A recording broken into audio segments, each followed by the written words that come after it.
नमस्कार दोस्तों, एलएलबी की सेमेस्टर नंबर 8 में टोटल 4 सब्जेक्ट है। इसमें आपको 3 कंपलसरी और 1 ऑप्शनल सब्जेक्ट लिखने हैं।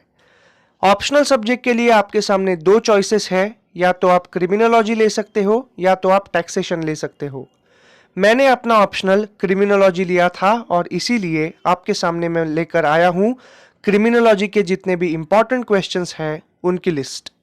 कुल मिला के आपको टोटल 27 इंपॉर्टेंट क्वेश्चंस है, जिनको अच्छे से स्टडी करने से आपका ये पूरा सब्जेक्ट क्लियर हो जाएगा। अभी हम लोग देखते हैं क्रिमिनोलॉजी के जितने भी इंपॉर्टेंट क्वेश्चंस है उनकी list.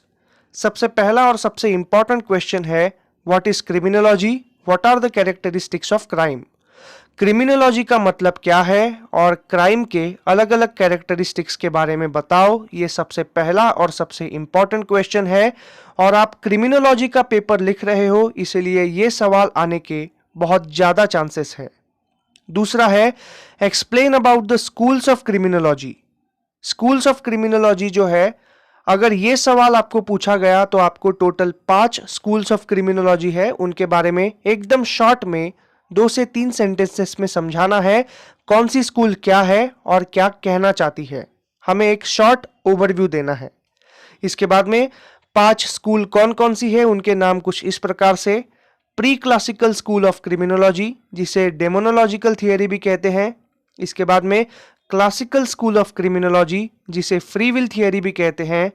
Neo classical school of criminology, sociological school of criminology और पॉजिटिव स्कूल ऑफ क्रिमिनोलॉजी। ये टोटल 5 इंपॉर्टेंट स्कूल्स है ऑफ क्रिमिनोलॉजी। इसके बाद में क्रिमिनोलॉजी के अंदर 3 इंपॉर्टेंट फिगर्स है। सबसे पहला है डॉक्टर सीजर लोम्ब्रोसो, इसकी थियरी का नाम है बॉर्न क्रिमिनल थियरी। इसके बाद में एनरिको फेरी, ये इसकी है क्लासिफिकेशन ऑफ क्रिमिनल्स थियरी, इसका एक अलग तरीके का क्लासिफिकेशन है। और राफेल गारोफालो, इसकी भी थियरी का नाम क्लासिफिकेशन ऑफ क्रिमिनल्स थियरी है, लेकिन इन दोनों का क्लासिफिकेशन थोड़ा अलग है। इन दोनों की थियरीज में आप कंफ्यूजन मत करना, दोनों का क्लासिफिकेशन एक दूसरे से अलग है।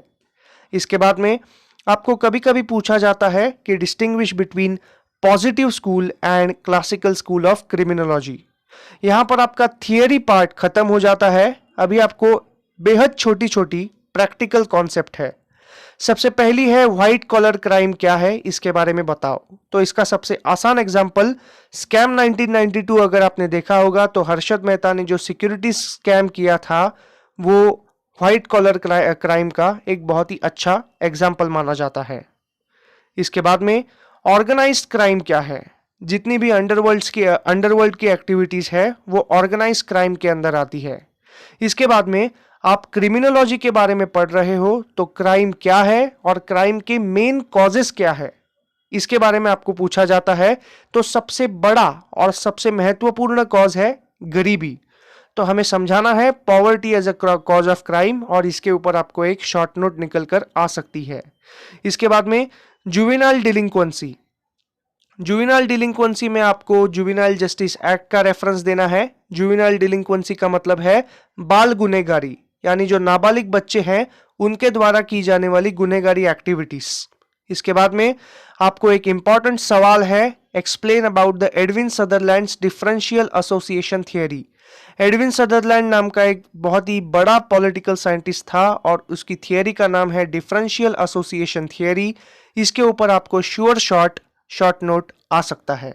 इसके बाद में मल्टीपल क्राइम कॉजेशन थियरी। दोनों थियरीज इंटर रिलेटेड है और इन दोनों में से कोई भी एक थियरी आपको आ सकती है।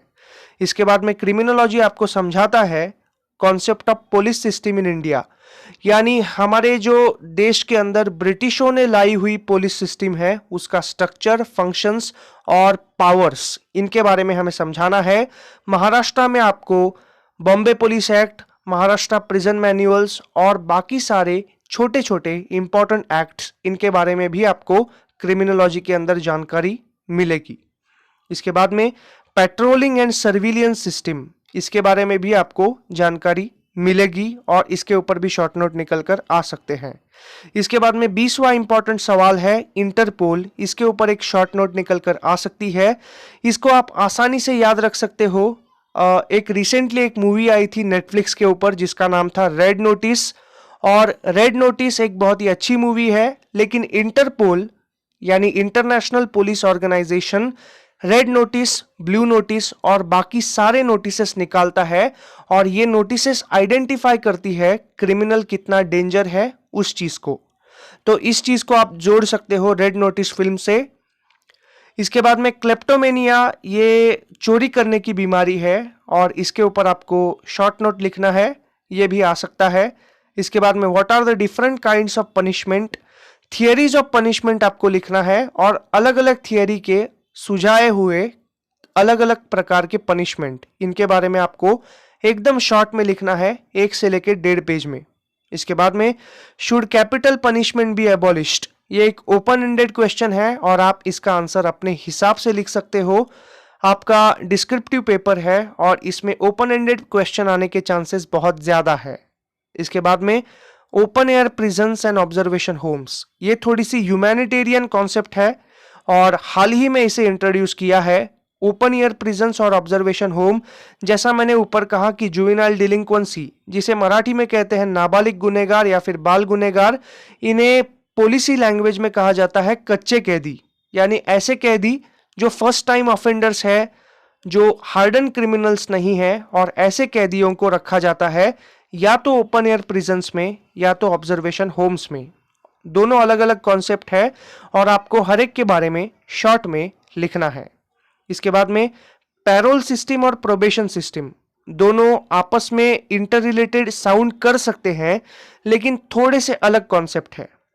पैरोल यानी मान लीजिए कोई एक कैदी है जिसको सजा सुनाई जा चुकी है और जेल के अंदर वो इंसान सजा काट रहा है और अचानक उसे पता चलता है कि उसका कोई अपना गुजर गया, तो ह्यूमैनिटेरियन ग्राउंड्स के ऊपर उसे छोड़ा जाता है ऑन पैरोल। या फिर अगर कोई कैदी जेल के अंदर सजा काट रहा है और उसकी तबीयत बिगड़ जाती है तो ह्यूमैनिटेरियन ग्राउंड के ऊपर उसे ट्रीटमेंट के लिए भेजा जाता है ऑन पैरोल। और इसके बाद में प्रोबेशन सिस्टम, ये जो जुवेनाइल डिलिंक्वेंट्स है या फिर कच्चे कैदी है, इनको सजा सुनाई जाती है, ये कन्विक्ट भी हो जाते हैं, लेकिन जज को अगर ऐसा लगता है कि इस इंसान को अगर मैं प्रोबेशन पे भेजूं, इसे कम्युनिटी सर्विस पे लगाऊं, तो इस इंसान का जो ट्रांसफॉर्मेशन है या फिर रिफॉर्मेशन है वो हो सकता है। तो ऐसे में प्रोबेशन का ऑप्शन जुवेनाइल जस्टिस एक्ट और probation of offenders act 1958 introduce करता है। तो प्रोबेशन ऑफ ऑफेंडर्स एक्ट 1958, इसका भी आपको एक छोटा सा रेफरेंस देना होगा। और आखिरी शॉर्ट नोट है विक्टिमोलॉजी। विक्टिम यानी जिसके ऊपर क्राइम घट चुका है ऐसा इंसान, यानी मजलूम इंसान। तो विक्टिम कौन है, विक्टिम के ऊपर क्राइम का इंपैक्ट कैसे पड़ता है, और विक्टिम कॉम्पनसेशन स्कीम, ऐसी अलग अलग छोटी छोटी कॉन्सेप्ट के बारे में आपको लिखना है। और इतना करने से आपका जो क्रिमिनोलॉजी का सिलेबस है वो कंप्लीट हो जाएगा। So that's it for today's lecture.